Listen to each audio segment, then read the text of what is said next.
I guess could you just speak to the importance of, I guess, going 2-0 this week, picked up a couple big road wins, um, and then Justin Smith's game too. I think he had 19, and I think Coach said that it was probably one of his better games of the season. Yeah, two very big wins on the road, starting with Kentucky. I mean, a big game. You know, everybody grew up watching Kentucky and everything, and that was just an experience to be able to go to their Floyd Rupp Arena and get the win. And then this one was, I'd say, even bigger this season for sure, with them being number 10 in the country, and then us retaliating from last time we played without Justin, and then he just came back with vengeance this time. I mean, he had a different look in his eye. He was just determined to get us this quad one win, and that's what we did. Hutch. Moses, coach was saying how, sometimes with the team that lets a game slip at the end of regulation, there's a letdown and, it flips the other way in overtime. How did y'all avoid that letdown in overtime? I mean, basketball is a game of runs. They had a run at the end of regulation, hit two great shots. I mean, they out hustled us, and we just we took that. We took that. I mean, we could have looked at that and just been like, oh man, they hyping, we down. But now we took that as they punked us right there. So now we got to retaliate, and that's what we did in overtime. Curtis. Hey, Moses, I wanted to ask you about Connor. Obviously started the game, but then didn't play much the rest of the first half, and then Muss went back to him in the second half, and he really stepped up for you guys. Oh yeah, Connor's gonna do what he's gonna do. There was, I mean, in the game, the way that the game was going, it was hard for him to stay early. But when he came back in the second half, I mean, I don't even got to say much. Y'all saw what he did. Because he's going down there, getting the ball against a lot of smaller defenders, getting easy buckets.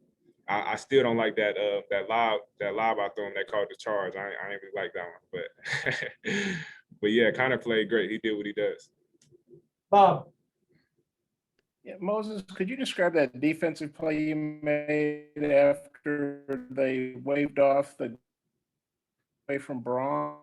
I think it was you. Could you describe that play and just how obviously that was a. I'm sorry, you was breaking up. Can you repeat the question? Okay. You knocked the ball away from Braun there after they waved off the goaltending. So you guys were still up by one, and I think it was you that knocked the ball away from Braun. Could you describe that play, kind of what happened in that sequence? Oh yeah, well, it was kind of controversial how he got there in the first place. I maybe should have been in help, but I did have Mark Smith, which was the best shooter on the team, so I had to get over the top if they did run the stagger screen away. But I mean, I got there kind of late, but JT recovered, got the block, and when I saw he did his job and got the block, I just knew we had to secure the rebound, because that's how they got us to overtime in the first place. So just not letting down after we see the first shot not go in, because sometimes when they miss the ball, you just like take a deep breath. In that quick second, if the other team is reacting faster than you are, that's how they make a play on the ball. So we just have to stay alert. And then I guess this was the first top 10 road win for Arkansas since 2006 when they beat Tennessee. How does that feel to get such a big win and do it on the road? And also avenge a loss. These guys gave you your only home loss too. Yeah. I mean, it feels great. Every win feels great because none of them come easy. We put a lot into each game. We're gonna start over tomorrow, preparing for the next game. So I mean, after every win, you just have to take a second and really just soak in what you just did. And I mean, we did beat a top 10 team in their home, so that's a big accomplishment.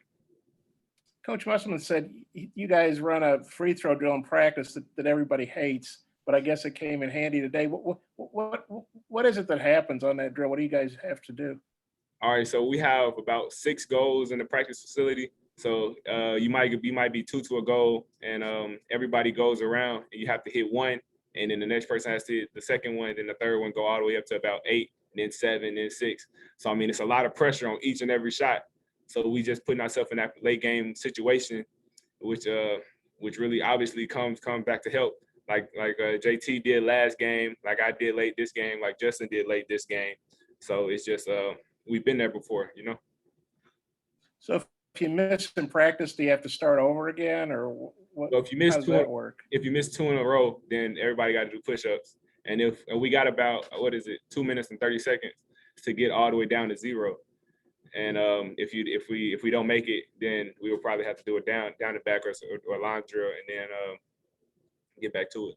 And if we're not making it, we'll be there all night. I promise you. Yeah. Are you glad he makes y'all do that drill because it helps you come through and pressure games? Yeah, I am.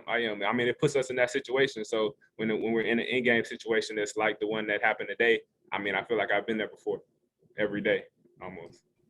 Okay, thanks. Thanks, Moses. Appreciate your time. We'll bring in Connor Van over next. All right.